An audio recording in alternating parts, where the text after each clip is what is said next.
بسم اللہ الرحمن الرحیم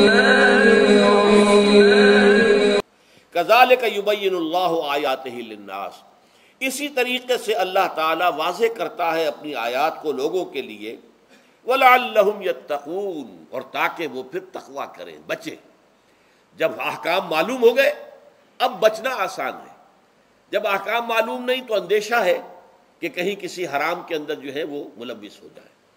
جیسے کہ ایک حدیث میں آتا ہے کہ الحلال بین والحرام بین وبینہما مشتبہات، حلال کیا ہے یہ بھی واضح ہے، حرام کیا ہے یہ بھی واضح ہے، البتہ ان دونوں کے مابین کچھ چیزیں ہوتی ہیں متشابہات، پتہ نہیں حلال ہے کہ حرام ہے، تو تم بچو، ان چیزوں سے بھی بچو، اس لیے کہ اس کے اندر حرام ہونے کا اندیشہ ہے نا، لہذا ان سے بھی بچو۔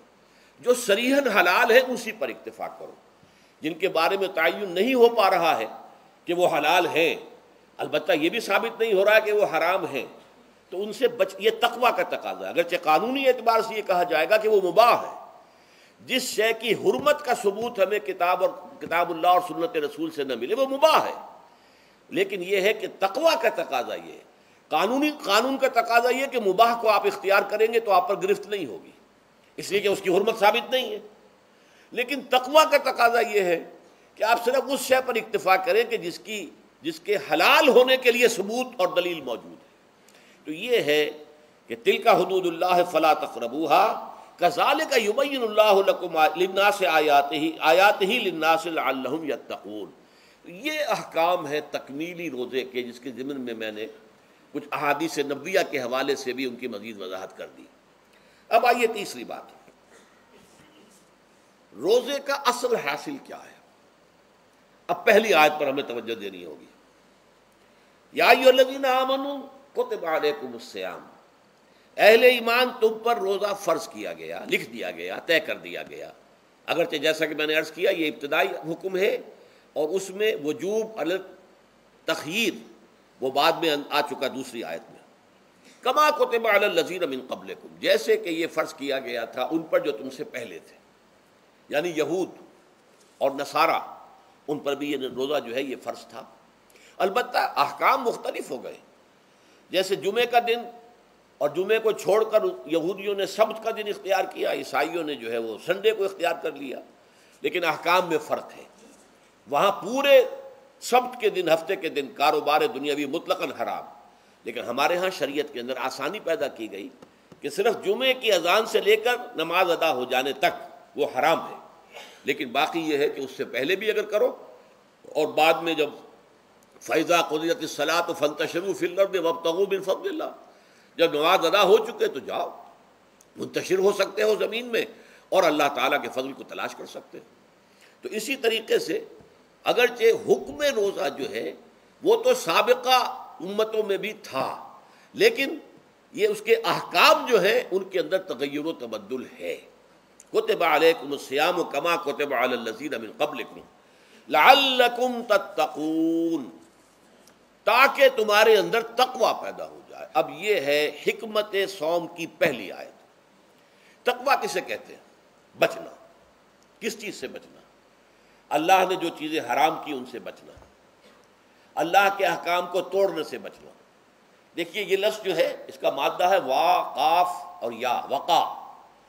وقا یقی کے معنی ہے کسی کو بچانا، ہم دعا مانگتے وقنا عذاب النار، اے اللہ ہمیں آگ کے عذاب سے بچا لے، لیکن اتقا بنتا ہے باب افتعال، واو تے میں شامل ہو گئی تو اتقا، اور اسی سے تقوی ہے۔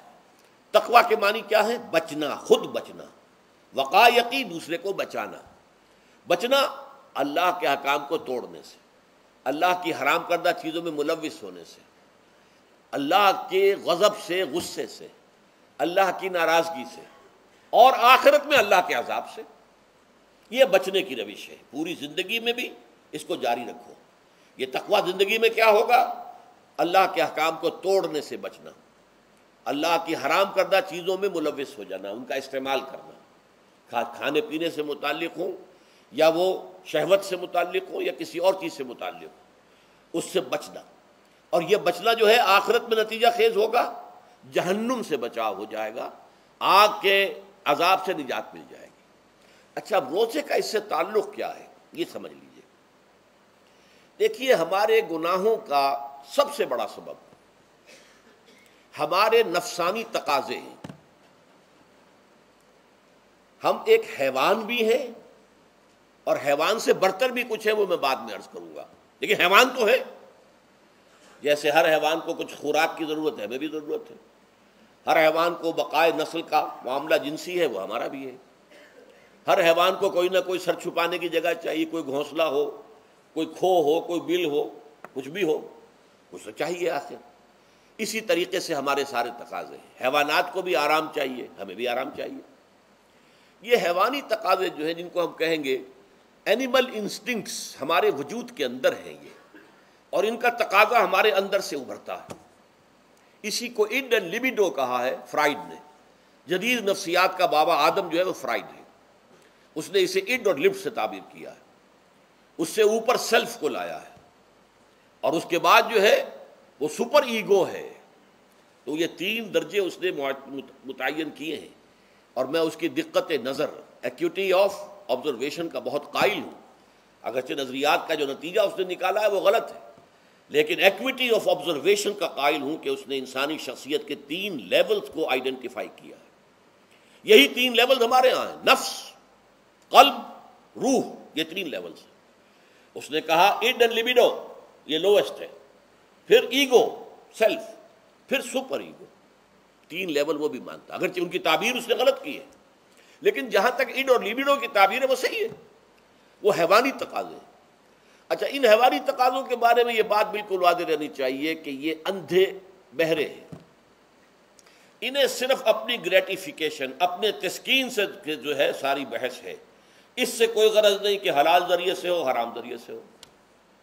پیٹ کھانے کو مانگتا ہے بھوک کے اندر، اب آدمی جو ہے حرام کے اندر بھی بیمار بیٹھتا ہے، یہاں تک کہ خود شریعت اجازت دیتی ہے کہ اگر جان پر بن جائے، آدمی جو ہے وہ فاقے سے مر رہا ہو، تو وہ کوئی حرام چیز کھا کر بھی اپنی جان بچا سکتا ہے، لیکن عام حالات میں نہیں۔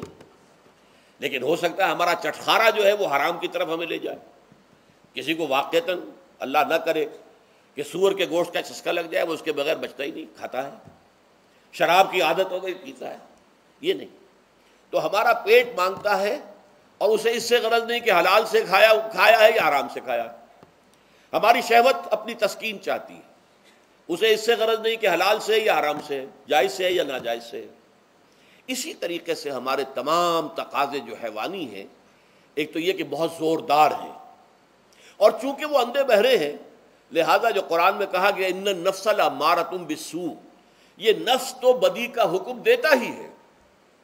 یہ گویا کہ اس کے اندر رجحان جو ہے انہیرنٹ ہے کہ وہ بدی کی طرف انسان کو ترغیب دلاتا ہے، چاہے وہ اپنی ضروریات سے متعلق ہو، چاہے چٹخاروں سے متعلق ہو، چاہے جو بھی لذت اسے درکار ہے اس سے متعلق ہو، چاہے وہ جنسی لذت ہے اور چاہے وہ طعام کی، یعنی جسے ہم کہتے ہیں کہ انسان جو ہے وہ اپنے پیٹ اور فرج کا غلام بن کر رہ جائے، اس لیے کہ جو تقاضا بھی آیا ہے اس کو وہ پورا کر رہا ہے۔